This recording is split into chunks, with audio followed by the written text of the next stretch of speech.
Welcome to Life, bringing you insight and experiences into love, relationships, and fertility, with a focus on enjoying life and moving forward.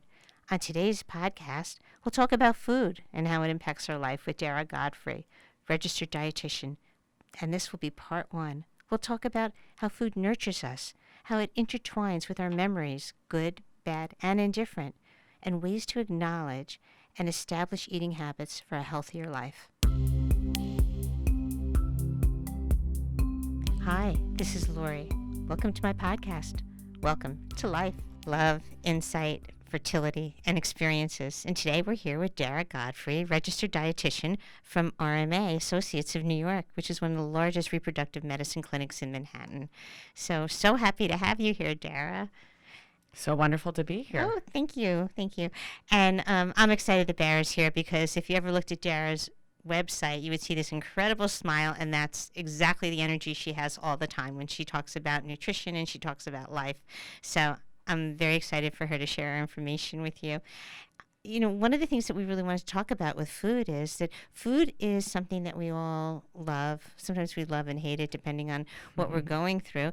And it's something that we have since the moment that we're born, even before we're born. We're nurtured with food. We have wonderful evenings out with food. We share food with friends. And it's really a way of caring and nurturing ourselves. And we even use an expression, comfort food, sometimes to fill a void. And sometimes just to celebrate. But that insight, it really helps us. It helps us to understand why we're eating and what we're eating and what's good for us and what's not. And sometimes it even impacts our body image and our self-image. And so we have to look at what this does for our bodies, how we're nurturing ourselves, and if we want to have a child, how we're nurturing our fertility journey.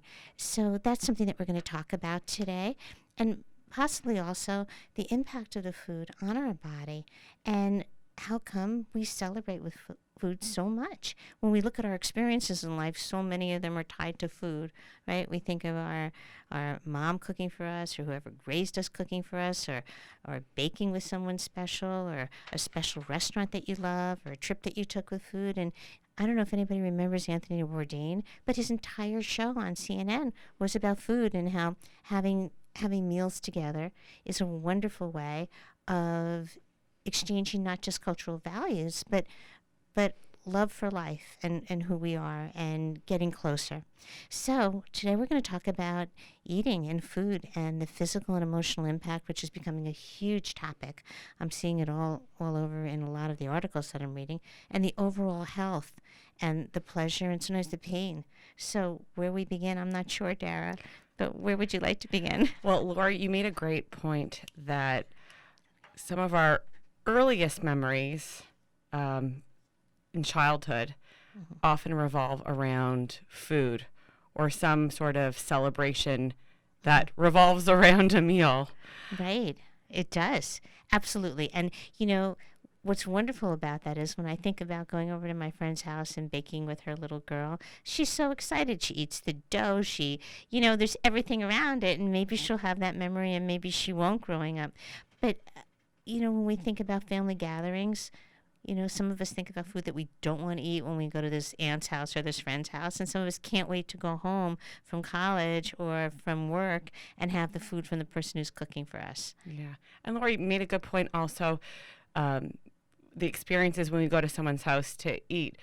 Let's say you have a negative experience, not necessarily food related, a negative experience with the family dynamics. Sometimes what we ate at that meal can also subconsciously negatively impact us down the road, or we may have those food fears or those food dislikes that we may not even realize that could be associated with a bad event.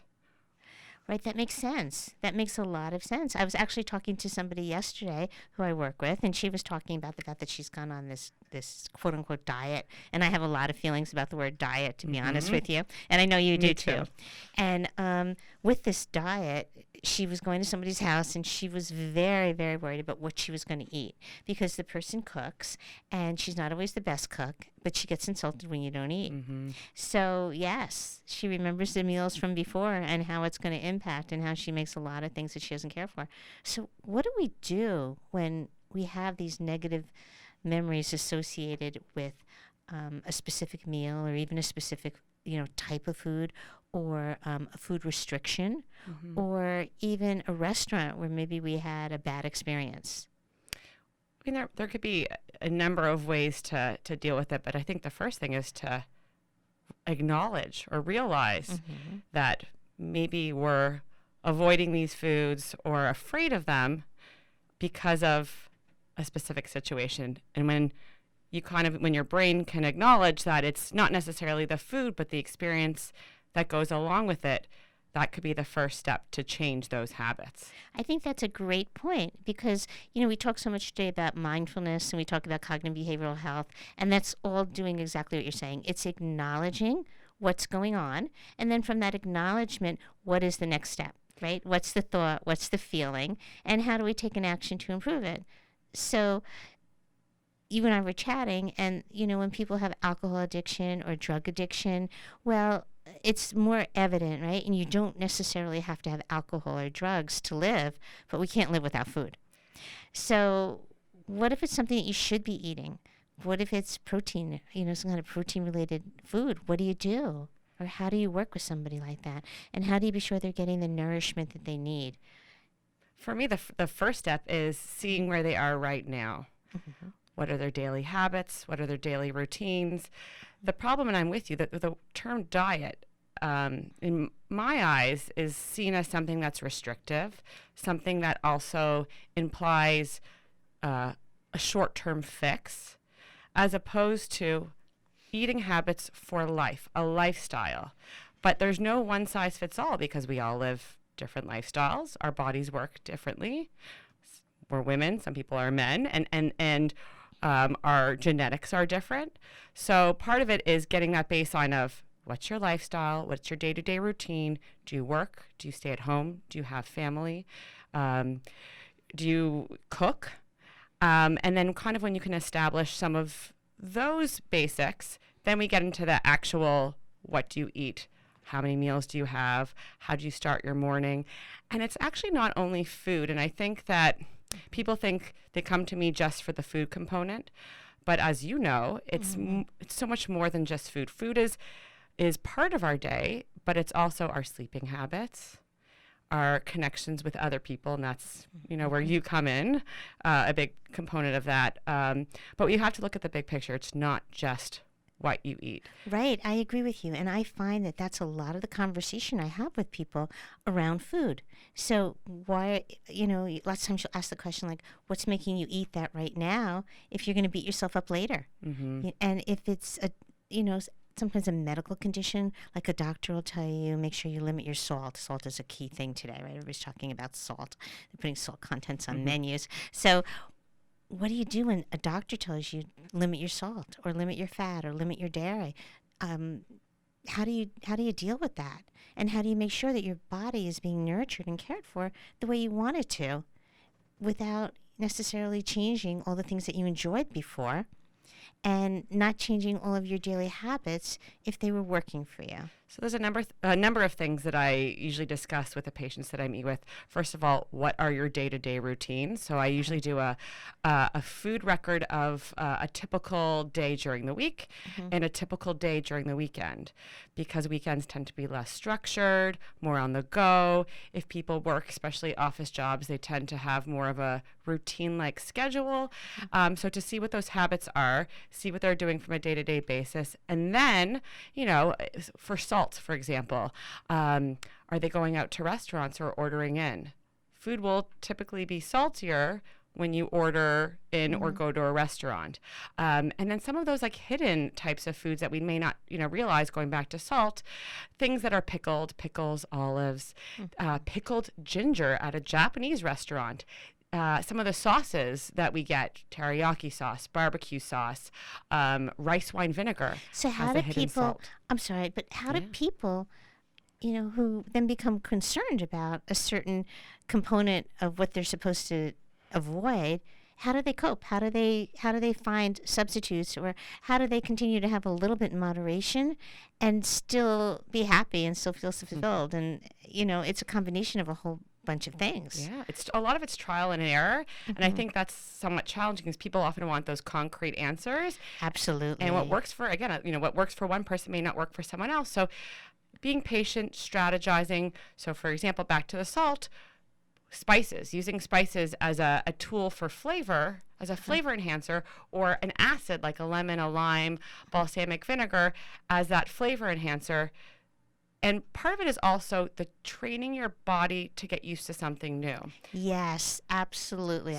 It's almost like exercise, right? Yes. You have to get in the routine for 6 or 8 weeks before it becomes the routine. And but unfortunately, as human nature, we often want those answers fast, and we want to do something all 100%, and if we can't do it 100%, we often want to do it 0%. And the issue with that is we get into that all or nothing approach, whereas, we went to this restaurant, I forgot to ask for no added salt at my meal. Who cares? And then kind of all those bad habits can creep up again. Right. And that's kind of a good transition of what I wanted to kind of speak about today is that I feel like women and men, but especially I deal with a lot of women in the clinic, is that we put so much pressure on ourselves to be perfect. Mm-hmm. The idea of perfection. We want to do something wholeheartedly. I admire that. But guess what? Realistically, that's not life. No, and I think it's really important. It's an incredible point. And I was going to, while you were talking, it was like kind of triggering this memory that baby steps and acknowledgement of baby steps are essential in life. If we don't reward ourselves or get positive from somebody for those little steps, then it kind of feels futile because none of us can be perfect. And the women that you see, the women you see in the clinic, I was going to say men also, we need to reward ourselves. And even at work or with any kind of stress, men will go for food also. Mm-hmm. But with women in the fertility, it becomes something to hold on to. Mm-hmm. Like, okay, I'm going to go on this diet and I'm not going to eat anything that, Dara doesn't tell me not to eat, or tells me to eat. And I think that has to be really, really hard. It could be challenging, but it's interesting that you use the term reward. And when I hear reward, a lot of times reward is associated with food. I'm going to reward myself with that slice of cake. I did so great this week. I'm going to have a cheeseburger and French fries or whatever it may be. Uh-huh. And those aren't, I hate using the term good or bad foods, but of course those foods are less nutritious. But I often use the term like saying that you need to end your day off with something positive. What did I do that was positive today? As opposed to reward, unless we use the reward as something that's not food related. Absolutely. Yeah. So absolutely. And it's funny because when I was thinking of reward, food wasn't really coming to my mind because a compliment is a reward. Yes. An acknowledgement of yourself accomplishing something is a reward. I love that you said that because I guess in my field, people often associate the reward with food. I think in general they do. I think in general people associate a reward with food. But when you're parenting a child, a reward isn't usually food, right? Mm-hmm. It's you get a gold star and you get 5 gold stars and then you get, I don't know what. It depends on the family. A big hug and a kiss. Right. Something as simple. That's a reward in a different way. It is. And those are the rewards that I think help us when it comes to these trigger foods. Definitely. Yeah. And so I think, Oh, I'm sorry. No, go ahead. Oh, I was just going to say that back to the rewards, and I think if nourishing ourselves and as opposed to looking at the negatives of the things that we haven't done perfectly, I think it's so important to end your day with acknowledging something that you've done great, and then perhaps saying, "What can I do tomorrow that could be even better?" Or even that you just tried. Yes. I think just the effort of trying or acknowledging, to use the word you were saying before, acknowledging that you didn't do it, but maybe you'll do it next time. That acknowledgement, that insight will help you to move forward next time, because if you're going to beat yourself up and defeat yourself over it, you're not going to get to where you want to be. And the goal is to get to where you want to be. So let's say you're working, right, at RMA and you're in the clinic and a woman comes in and she has always had a little bit of eating issues. Let's say she needs to lose 20 pounds, which is not, in my mind, god awful, 20 pounds. A lot of people need to lose 20 pounds. It would be better not to have it, but not an uncommon number, I think. I don't know, but I don't think it is. And her husband also could use a few pounds off. And so they come in and they sit down and they say, okay, what do we do? We've read all these articles about nutrition and fertility, and we weren't really taking care of ourselves that great before. So what do we do now? Like, where do you start with them? So after we get through the lifestyle habits, do they cook at home? Are they eating any of their meals together? That's when, after the assessment, the education component comes in. And for me, my whole point of view is looking at the positive. What are the foods that you should be incorporating? What are the minimums? We can deal with the peripheral foods, but what are the basics of a well-rounded foods that will nourish your body and make your body work as optimally as possible. Mm-hmm. So do you want to know some of those? Of course. I mean, we always hear salmon, but then people come into me and they say, but how much fish can I really eat? Salmon is great. And tuna fish, they're like, a lot of people get very upset about tuna fish, I have to say. Tuna fish is okay. And for me, there shouldn't be concrete yeses and nos. There's, of course, flexibility. Mm-hmm. And I also like to get people's non-negotiables. What's something that you cannot get rid of in your day-to-day routine, like coffee, which we can talk about later. But what are the basics of well-rounded eating, and especially perhaps related to fertility? Yeah, salmon is definitely one. And why is salmon so great? Because it's filled with omega-3 fatty acids, which can be great going into a pregnancy, but also during a pregnancy for a baby's brain and eye development. So getting that in your system early on. But I do talk about quality of salmon, ideally going for wild salmon, as opposed to farm raised. Does it really make a difference? It does make a difference. And that's something a little bit different. It's more about environmental factors and how that can impact our hormone balance. Okay, because there's a big price discrepancy in the market. So it's good to know if there really is a difference. And if people were eating the kind they shouldn't be eating before they got pregnant, is that going to make a big difference? If they're eating it every day for every meal. But my approach is also that you have to look at the big picture. You have to compare, what might be a better choice. Is it the farm-raised salmon or a double fried organic chicken?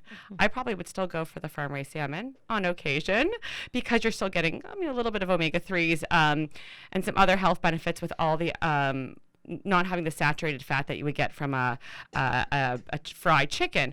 But for me, protein. So salmon is one source of protein, but I do highlight the importance of protein. And a lot of us don't think about that every cell that's in our body requires protein to thrive. And, if we're exercising or keeping ourselves healthy, for muscle growth and development, it requires protein. So that's the kind of the home base. Let's talk about protein. Protein at every single meal. It keeps you feeling full. It helps nourish those cells and those muscles. And it also keeps our sugar levels in balance when we have carbohydrates. So this sounds actually like it would be good this sounds like it actually be very good for pregnancy and not pregnancy. It just sounds like good, healthy eating. Lori, I'm happy you brought that point up, because my approach to what I do in the clinic, and I always preface this, that these foods are basically what everyone should be eating. It's not necessarily specific to a fertility diet. I think it should be eaten before, during a pregnancy, and well beyond. There's nothing, faddish about the recommendations. So when we were talking about the fact that it could take 6 to 8 weeks to form a habit, yes, this is a perfect opportunity to start to introduce foods into your life that maybe you wouldn't have, because you could easily do it by maybe nurturing somebody. Yes. And loving somebody, but not necessarily just initiating it on your own. Mm-hmm. Getting the support. And also finding out, so salmon is a great example of, for many reasons why it's healthy, the omega-3s, but also it has tryptophan in it, and that actually can release your serotonin levels. And serotonin is that chemical that is a mood booster. So having salmon is not only just great for omega-3s, but to help release more serotonin and in turn make us happier. So that's why salmon is one of those things that has many reasons why they're healthy. But I agree with you, but what comes to my mind right away is chocolate. Yes. And my first professor I ever had in therapy said every good therapist, which I must admit I do not do, but every good therapist should have chocolate on their desk. Ah. Yes, because it is a mood elevator. It is. So now how do you balance that? Because that always comes to my mind. So I am a chocolate eater. I definitely go for dark chocolate. But what I suggest to other people, I'm fine with people having a square of dark chocolate a day, but it's a good tie-in. What did I say originally? Protein is so important, and a serving of protein at every meal is key. So if you want to have that chocolate as an afternoon snack, great. Pair it with a handful of almonds or walnuts or cashews, which have a myriad of health benefits also for fertility and beyond. And pair it with a good quality dark chocolate, something that you savor, you enjoy slowly. And I think that goes back to like our emotions. When we like something, we often eat it really, really fast because it tastes so good. And, or it could also be like growing up with a lot of siblings. Oh, you have to eat the chocolate quickly or else someone else is going to eat it. So taking a step back and saying, okay, I am going to enjoy this. This will still be here in 5 minutes time. Enjoy it. Think about it. Savor it. Do not feel guilty because that guilt can perpetuate more eating, less for nourishment, and more to help cope. Right. So what does guilt really do with anything? It's always a big word that I use a lot in my practice is guilt. I'm not sure what guilt really does. I mean, I think there's many things that it can do, but in terms of what it does partially in your body is it can set off those chemical reactions that can, lead to higher anxiety, heart palpitations, things that are going on in your brain. And sometimes that can perpetuate more of those eating habits to cope with the guilt. Yes, absolutely. And sometimes, it could backfire, right? And you could eat more if you feel guilty, like, oh, I already started. But I always think of guilt as kind of a little bit of a remorse and a little bit of a sadness. And maybe if we want to look at the positive, we could look at it as a motivator. And so if we could use it as a motivator, then great. But otherwise, then call the emotion what it is. And let's just, get on with it and say, well, if we're sad, do we really want to make ourselves sadder by doing something that's not good for us? And I am a chocolate lover also. I don't eat as much chocolate as I used to, I must admit. And it's fine. It works well, with moderation. Exactly. With moderation. And that's really the key. And I think sometimes if we're sad and we're looking for comfort food and we go to chocolate or we go to bread or we go to potatoes, which, I think most people do naturally do that. Because they're filling and because a lot of us grew up with that. I mean, mac and cheese seems to be a staple in almost every child's home. So if we grow up with that, then that's what we go for. And that's what our experiences have led us to. So it sounds like the, fertility and beyond eating. I love that name, actually, fertility and beyond, or food for fertility and beyond. But that eating really is something that we should all be doing, whether you're a male or female or a child or whoever you are. And so if we want to have all these experiences and go to all these different places, and I know you go out, and you eat in all different kinds of places, how do you enjoy them? How do you cook for your children and your family and make sure that they have things that they love that are going to make them smile? I think part of it is being patient, especially when it comes to children. Is just adults and children alike. We need to try things at least 10 times before we say we don't like them. So I think a big component of that is, if you don't like something or if your children or your partner doesn't like something, not giving up after the first try, trying it in a different way, and often pairing it with another food item that you do like. That's so interesting. I used to think that it was 5 times, and I kind of thought as time has gone on that it has to be a little bit more. But yes, so how do you do that? How do you get yourself to try something 10 times if you don't want it? Consciously. You have to make a conscious effort.